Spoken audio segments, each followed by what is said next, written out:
Bonjour ou bonsoir, selon le moment où vous écoutez ce podcast, et bienvenue sur Baby Love Studio. Ici, on prend quelques minutes pour ralentir, réfléchir et grandir ensemble. Comme d'habitude, je suis vraiment heureuse de vous retrouver. Dans le dernier épisode, nous avons essayé de comprendre pourquoi il est parfois si difficile d'être heureux. Aujourd'hui, j'aimerais aller un peu plus loin et nous demander quelque chose de beaucoup plus concret. Comment apprendre à être heureux avec ce que l'on a déjà?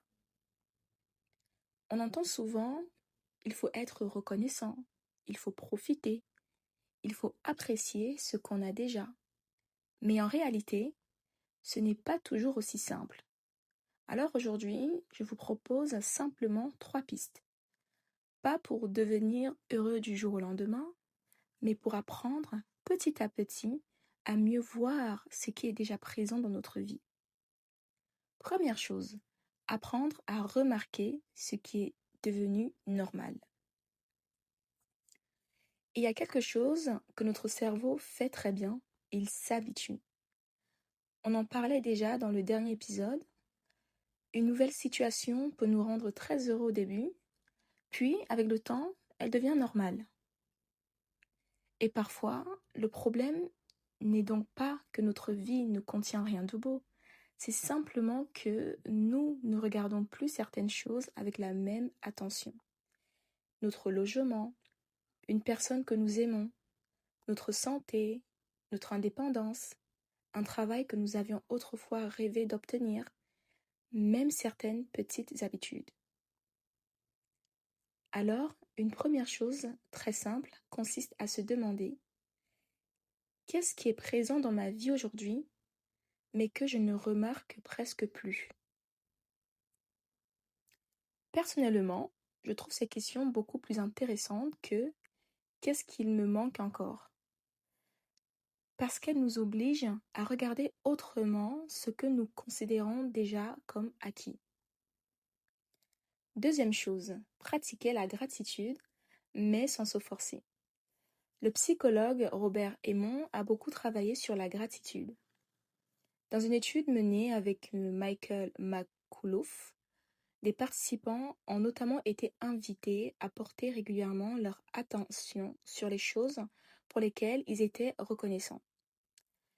Les groupes pratiquant cet exercice ont montré des améliorations sur plusieurs mesures du bien-être par rapport à certains groupes de comparaison.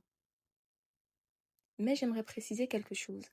La gratitude ne signifie pas ma vie est parfaite. Elle ne signifie pas non plus je n'ai pas le droit d'être triste parce que d'autres personnes ont moins que moi. On peut être reconnaissant et avoir envie que certaines choses changent. On peut apprécier ce que l'on a tout en ayant des rêves. Les deux peuvent exister ensemble. Alors, plutôt que d'écrire 20 choses chaque soir, je trouve qu'on peut commencer beaucoup plus simplement. Une seule chose. Chaque soir, se demander: qu'est-ce qui m'a fait du bien aujourd'hui? Cela peut être énorme ou complètement banal. Un appel, un repas, une bonne nouvelle, un fou rire, une promenade, une heure passée au calme. Le but n'est pas d'avoir une réponse impressionnante. Le but est simplement d'apprendre à remarquer. Enfin, la troisième chose, arrêter de transformer le bonheur en compétition. Mais même lorsque nous apprenons à apprécier notre vie, il suffit parfois de regarder celle des autres pour tout remettre en question. On ouvre les réseaux sociaux, quelqu'un réussit quelque chose, quelqu'un voyage, quelqu'un annonce une grande nouvelle, et soudain, ce que nous trouvions très bien 5 minutes auparavant paraît moins intéressant. Alors, apprendre à être heureux avec ce que l'on a demande aussi de protéger un peu notre attention. Parce qu'on ne peut pas apprécier pleinement sa propre vie si on passe constamment son temps à mesurer ce qu'elle vaut par rapport à celle des autres. La psychologue Sonia Lyubomirsky, qui étudie le bonheur depuis de nombreuses années, s'est beaucoup intéressée aux actions volontaires qui peuvent soutenir le bien-être. Ses travaux rappellent notamment que certaines pratiques positives peuvent aider, mais qu'elles ne fonctionnent pas exactement de la même manière pour tout le monde. Le contexte, la personne et la manière de les pratiquer comptent. Et je trouve cette nuance importante parce qu'il n'existe probablement pas une seule manière d'être heureux. Alors concrètement, qu'est-ce qu'on peut faire? Si vous avez envie de tester quelque chose dès aujourd'hui, je vous propose 3 petites habitudes. Premièrement, chaque soir, notez une chose que vous avez appréciée dans votre journée. Pas 5, pas 10, une seule chose. Deuxièmement, de temps en temps, posez votre téléphone pendant un moment que vous aimez, un repas, une conversation, une musique, une promenade, et essayez simplement d'être là. Et troisièmement, lorsque vous vous surprenez à comparer votre vie, revenez à cette question. Est-ce que je veux vraiment ce que cette personne possède ou est-ce que j'ai simplement peur d'être en retard? Parce que ce n'est pas toujours la même chose.